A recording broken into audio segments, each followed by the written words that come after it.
ஒரு சர்ச்சுக்கு போனேன் ஜோமன்லான்ட்டு. அங்கே ஒரு பேயை துரத்திட்டு இருந்தாங்க 2-3 மூப்பர்கள். சரி எப்படி துரத்துறாங்கன்னு பார்த்தேன்.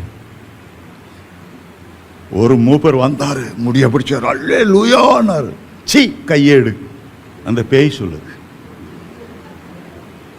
உன் பெட்டிக்குள்ள ஆஃபீஸில் திருடின உயர் அவ்வளோத்தையும் வச்சுக்கிட்டு அப்பாலை பாஸ் ஆத்தானே ஒரே அறைய அரைஞ்சிருவேன், மரியாதை ஓடிடு. மூப்பர் ஓடியே போயிட்டார். இந்த மூப்பர் ஓடின தெரியாம அடுத்த மூப்பர் வந்தார். அந்த பேய எச்சி நாயை உன்னை செருப்பால் அடிக்கணும் அப்படின்னு சொன்னார் அந்த மூப்பர். அந்த பேய் சொன்னதோ, உன் இடுப்பில் இருக்கிற அந்த பொடி மட்டையை முதல்ல வெளியே தூக்கி போடு. அல்லேலுயாவான், அல்லேலுயா. பரலோகத்தில் எப்படி அல்லேலுயா கேட்க தெரியுமா? பொடி மட்டை. உனக்கு என்ன அல்லேலுயா வேண்டி கிடக்கு?